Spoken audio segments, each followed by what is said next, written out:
This is the sequence of our pawn and game lessons, and this is the part 3 of pawn and games. We have position in front of us, and now I am going to let you people understand the rule behind that. If white has a pawn on h2 and black has two connected pawns on h and g, and they are whether on the starting squares or piece one square forward on h6, even if the pawn is on g pawn is on b5, but the kings are like this king is controlling this square. Remember, you have to control this square, controlling this and side opposition to king. The method for black to win over here is that he's going to control this square, the h3 square. If black would be able to come to this h3 square, then he wins. And white is going to oppose the king by not letting him come over here on this h3 square. So remember the rule. If you are playing with white, then you are going to control this h3 square. You are not going to let the black king to come over here. And if black wants to win this game, then he must come over here on this h3 square and control it. This game is a draw. The reason behind is that it's white to move and he gets the opposition. Now you see that in the advanced end games, the basic rules are going to apply everywhere. g6 is being played, controlling these squares, and white king has to move back. He goes back to f3. Now king tries to counter the white king, trying to reach on the h3. White king plays the move, intermediate move, king e3, and gets the opposition. e5 is being played by tempo, but white still plays the move king f3. He's going to control this square.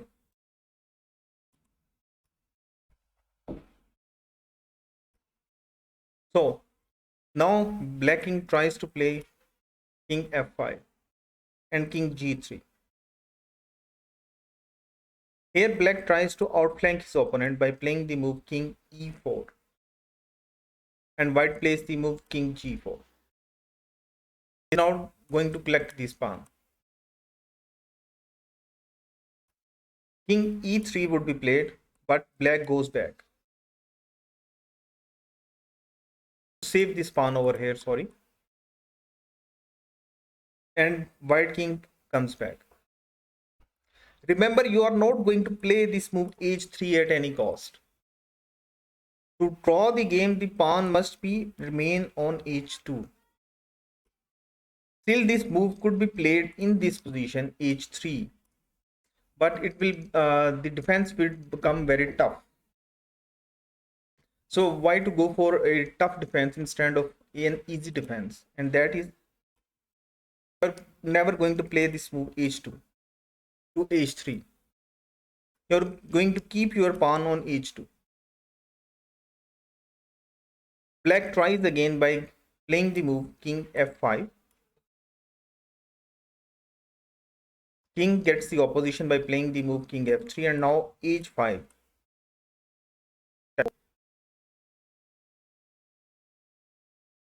King still goes to g3. C, h2 will still there. You are not going to play it. King tries to outflank the white king, but he keeps the opposition. king f5, king g2. King comes over here on g6, e6, king g3. King comes over here, try to come over here from the tail, trying to hit the pawn from the tail. Now he gets the opposition immediately, king g2. King goes back now to try to move these pawns. For example, king e6, king g3, king e4.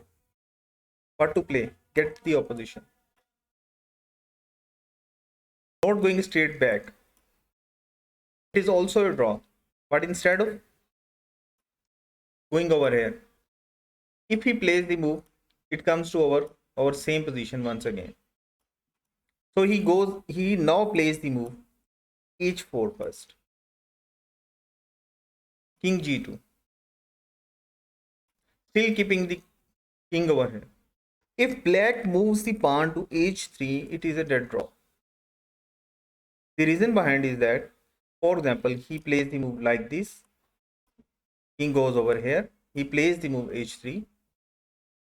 King comes to g1, king to f6, and now king h1. After this move, you know that this is a draw.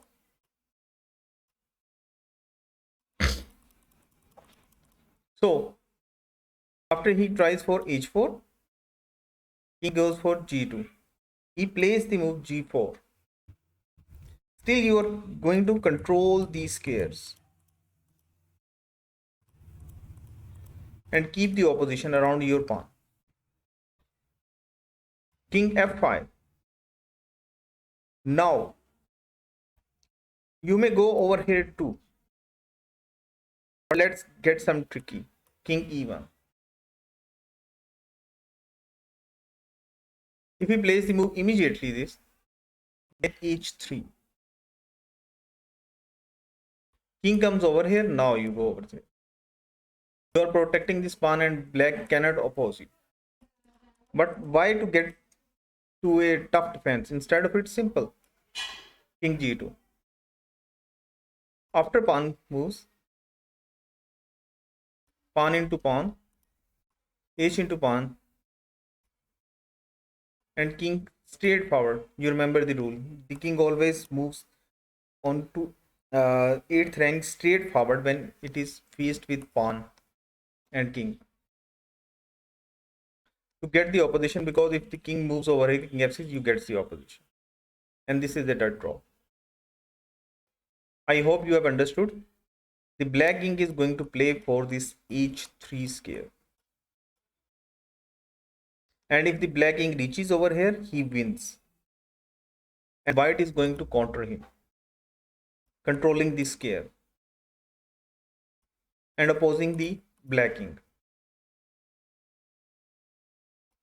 And if these pawns are continuously moved, comes over here and you exchange it and get the opposition.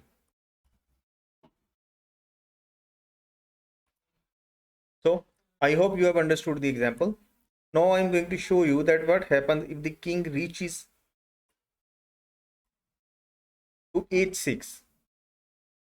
Now here white has reached the h6 square in the black strategy. The pieces are reversed. In the last example, it was black, now it is white. And white has achieved its dream square, and that was h6. Now in this position, remember, the rule is that you are going to calculate the moves of white pawn till it checks its opponent. If it checks its opponent, then it is a draw. The pawn moved, calculate the move of pawn in such a way that it does not check its opponent. That one, this pawn is moved on this square, it must not be a check. Otherwise, this position would be a draw. The pawn must be moved over here when black is not in check. black king is not in check. Remember this rule. When you have taken control of this h6 square and or in the last example h3 square, you are going to move this pawn that when it reaches at g7th rank, it must not give check to the opponent king. So I want you people to pause the video and think that what is the best move over here for the pawn, whether it is g3 or whether it is g4. I hope that you have calculated that if we place the move g4 immediately, then it is a draw. The reason behind is that when it reaches at the 7th rank, because black is not going to take this pawn, he will lose. Then it gives a check and this is a draw. The reason behind is now the king has to move and king takes pawn. So the correct move over here is that g3. You have to calculate king h8. Okay, I play g4. Now king g8. Now I play g5. King h8. Now g6. King h8. And now, sorry, king g6 and king g8. And now the move g7. And now it is not a check and black king has to move over here and you takes this pawn. So once again, remember the rule from the last example that you have to take control of this square, whether it is h3 or h6, when you have two pawns against one pawn of the opponent. And here white has taken control of the h6 square. Now here it is the king. Now you are going to calculate the moves in such a way that when it reaches the 7th rank, it does not give check to the king. If it does not give check to the king, then king would have to move to f7 square, getting the security of this pawn, and you can then capture this pawn. So I hope you have understood this example also. We go back to our next chapter, and that is, in the last video I let you people understand the Bahut's rule. As these are advanced endgames, so here 2 or 3 concepts are being mixed in an endgame, and you are going to apply them step by step, and you have to think that which step should be applied first. So I want you people to pause the video and think here white is to move and win, and how he could do that. I hope you people have understood that the move over here is that first thing is that you are going to push this king back, and then you are going to move this king to this queen side and take this pawn, and you would have a tempo. Remember in the last video I told you that you would have a tempo of controlling this b7 square, queen this pawn. So we are going to maneuver this king from over here. g2, king tries to counter you with king f6. Now king f3, king f5, taking the opposition. Now you gives him the check, for example, and if you gives him the check, then it is a draw. The reason behind is that after king g5 and you tries to run away, black would have a tempo to come to this e8 square and control this b7 square.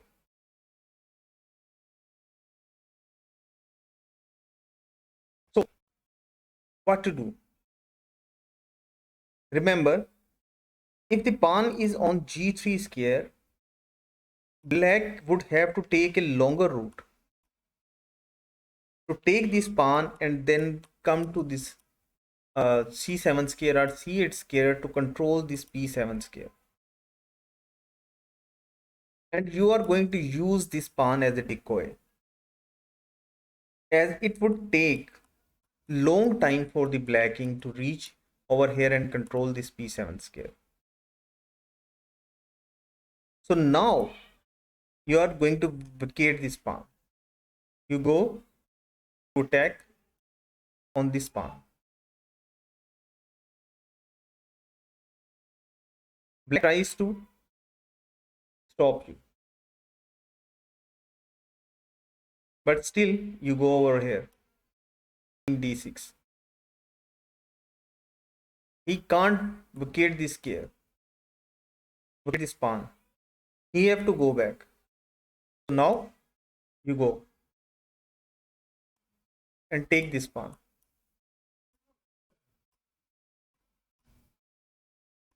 And now you in two moves you are going to control this p7 square. For example, if after king f3, black goes over here and you goes over here to capture this pawn immediately, black tries to over here. Now you see on the board that why black is slow to come over here. Now this king at b6 opposes this black king.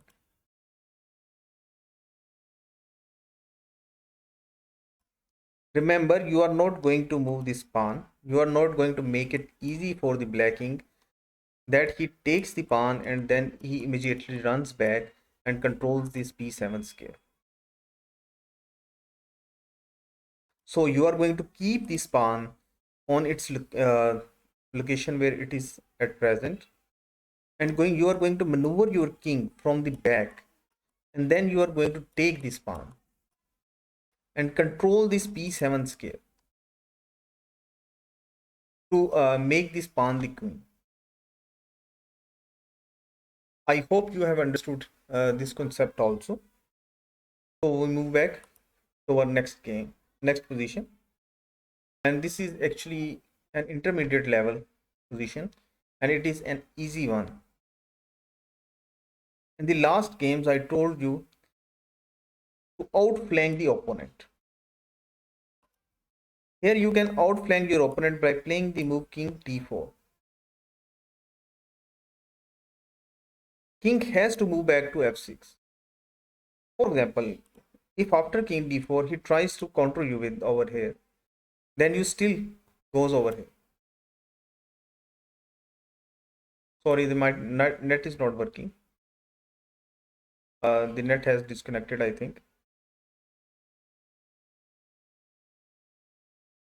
For example, over here, now you go over here. If he goes for king f6, you goes for over here. You are going to outflank your king. Outflank the opponent king, sorry. Black tries to counter it with h5. Now you takes.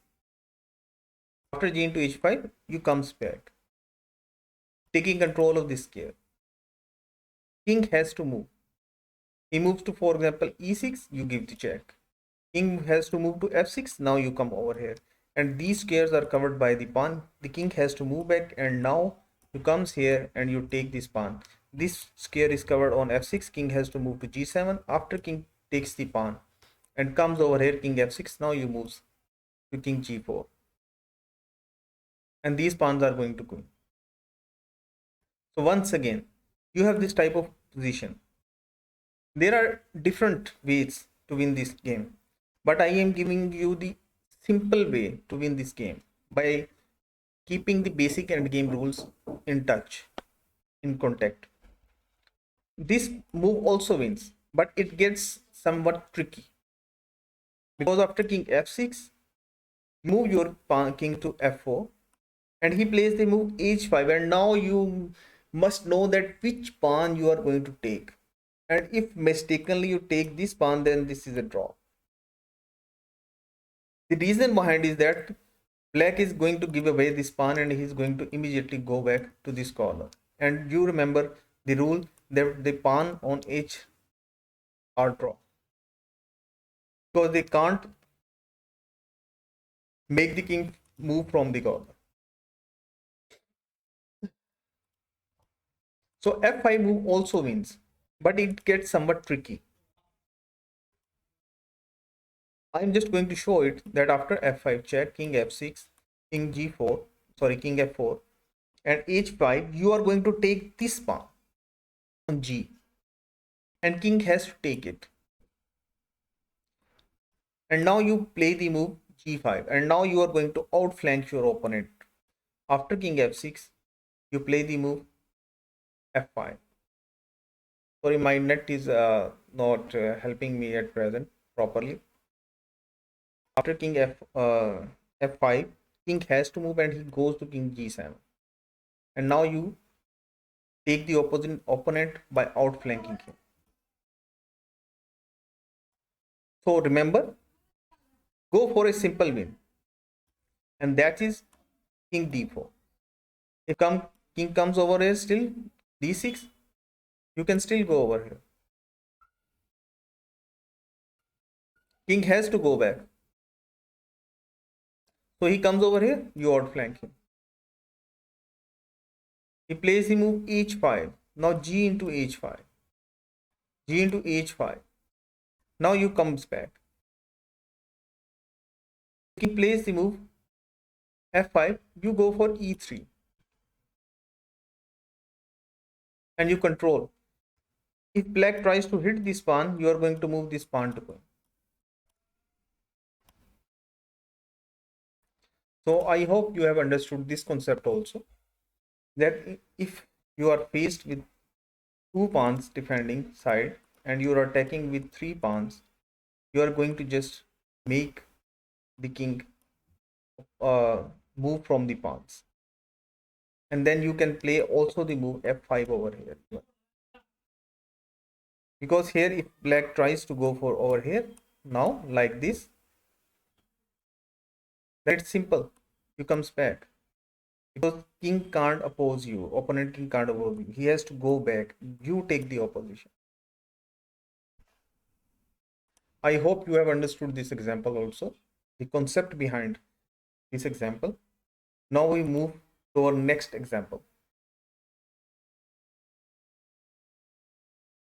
This is a usual position which we face in our games, and this is the advanced version, intermediate version of triangulation method. Hey, you want your this position that it is your move, white's move, but you want that it must be the black's move in this position. So you go for the triangulation method. And the simple triangulation is that king e4, d5, and e5. And black would have to move back. So after king e4, king f8, he also counters you. You go with your triangulation, king d5. Black tries to play over here tricky, but he loses them immediately. So he has to immediately counter you, and he plays the move king e7, and now king d5, and now it is black's turn to move. So he goes over here d7. Now you can play this move f6, and after g into f6, king into e6, and you win, because after that black can't control. So once again, if you face this kind of position, just go for a triangulation, make your opponent's move in the same position. So if here king goes for over here, king f6, you go over here, king f4. King has to go back. Now see, it is black's move over here. If king tries to go over here, then you play the move king e6. If he tries to counter you by playing the move king e8, simple, king d6. He can't go further.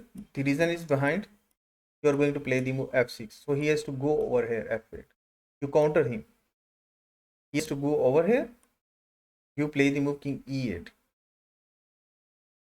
He goes to h8. And now it is time. Play the move f6. Don't play the move blindly in this because this is a draw now. Black king has no move, so you play the move f6. After g into f6, king f7, and here it is actually a mate in 3. You may do it by pausing the video. So I hope you have understood the concept that when to use the triangulation method and how it is being applied in intermediate positions. Let's go over to our next example, and this is from an actual game which was played between Judith Polgar and V. Koikatia. I think he was a Spanish player. I am not pronouncing his name correctly. Remember, if you face these types of positions, that your pawns are on G file and F file, and black's pawn is on G file. So remember that you are going to, and your king is on at present each file.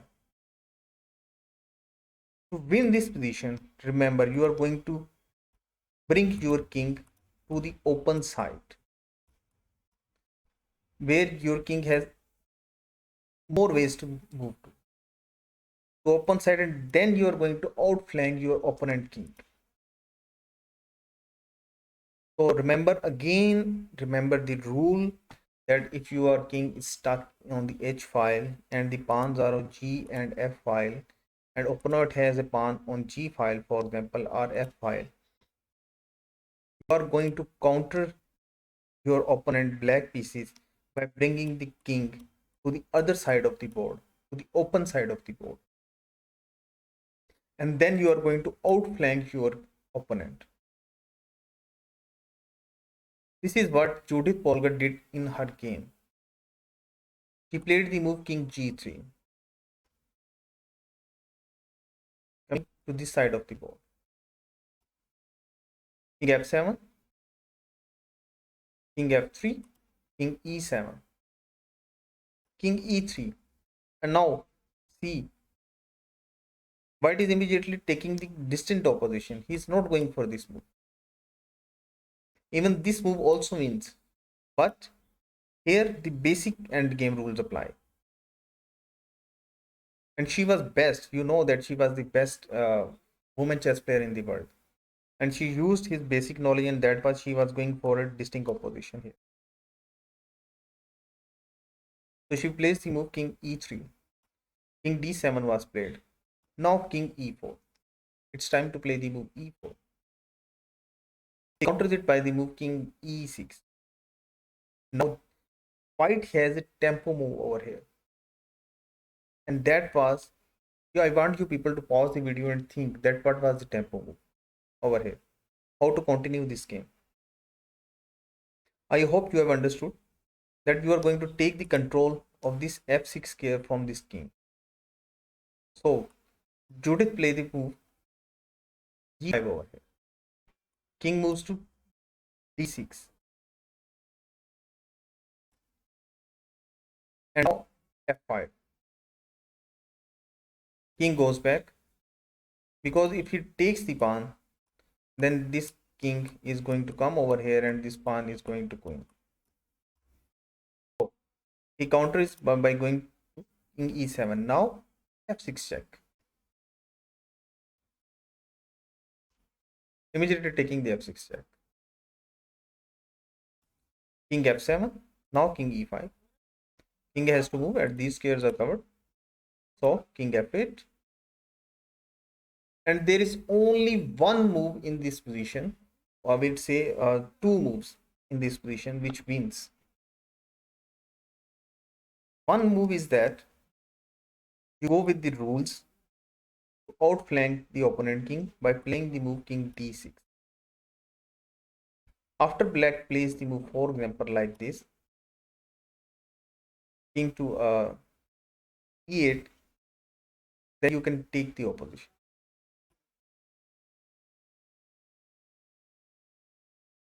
And second was to sacrifice this pawn over here,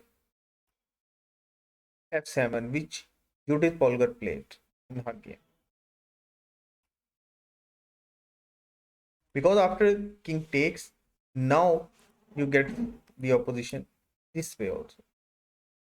King f8, now king e6, king g7, king e7, king g8, king f6, king h7, king f7, king h8, king into g6. And now if black tries to move over here, then you just move the king out of the way. King tries to come over here, the pawn, king g8, and then pawn. King has to move, and now you queen the pawn and win the game. So remember, in these types of positions, when the pawns are on G and F and the opponent has a pawn on whether on G or F, you are going to make your king to move to the open side of the board to outflank the opponent king. So this was an this problem was placed by Yuri Everbeck, and this is an intermediate level problem. I have also discussed in my last video or before my last video the pawn at games disposition. This is somewhat different, that in that position the king was I think on c5 and this king was I think on c6. But I want you people to pause the video and think that how to play this position. I hope you have understood that how to play this position, and the simple move is that you are going to immediately counter the king, and king has to move and he moves to e6, and then you move the king over here and you are going to outflank your opponent king. So king tries to counter you, but you place the move king d5, king c7, and now you once again counter it. You have the opposition, and black king has to move. So king moves to b7, and you outflank the king by playing the move king d6. Black still tries to counter you by playing the move king b6. Now you give the e5 check. If black comes over here, then you go from over here, king c7. If he takes the pawn, you comes over here, and he can't stop you. So here the best defense is a5, and you are not going to blindly take this pawn because this would be a draw, as black's king is going to tuck away in the corner. So to play the move b5 over here, and now king b6, still countering you. Simple move is that you play king e6, because if for example king tries to come over here, then it's very simple. King d7, king has to go back because it is this pawn is just 3 pawns squares away to queen, and king comes over here, king d6, and it is after doing this triangulation, now it is black's to move, and king has to move back to b7, and now king c5. King tries to counter you opponent by playing the move a7. Now you play the move c6. King has to move and he moves to king b8. Now you go over here and you capture this pawn, and these pawns are going to queen. So I hope you have understood the idea that you are going to outflank your opponent king over here by playing the move king d4, and now you are going to outflank your opponent king. This was an intermediate level example. I hope you have understood. Now we go back to our next example, and this is an advanced level distinct opposition. Now this is white's move, and I want you people to pause the video. This is a tricky position. White to play and draw. I hope that you have found the move, the best move in this position, the beautiful move which was played in the game. This was actually from an original game, And the move in this game which was played was that king h1. Black is going for the distinct opposition.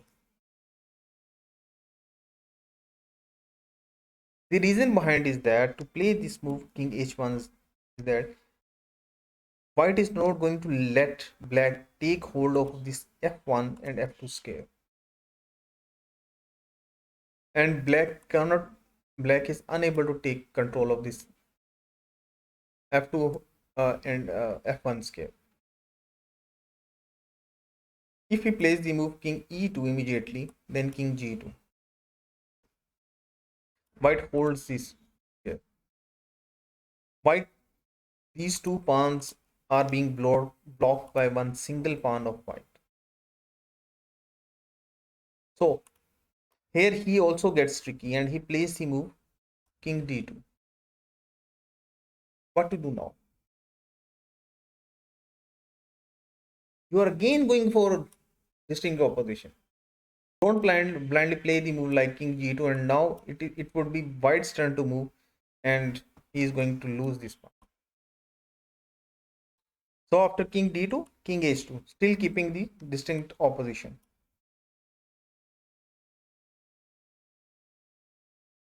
Black still tries for it distinct opposition. He still goes for this distinct opposition. Now black goes for over here king e3 because he can't go over here. This square is covered by white pawn. So now you come over here king g3, king e2, king g2. King comes to e1, you comes to g1. King goes back over it, king g2, and it is a draw. So from this position, you may understand that if you have a proper endgame knowledge, you can draw a lost position. And the knowledge of basic endgames come in a very fruitful way to let you draw a game which is completely lost, which looks like completely lost to you. And so it was the beautiful move king h1. And white is not going to give control of these f2 and f1 square, blacking. And without the control of these f2 and f1 square, black king can't take this pawn. So it was the end of today's video. I hope you enjoyed it. Kindly subscribe and hit the bell icon button. Thank you very much.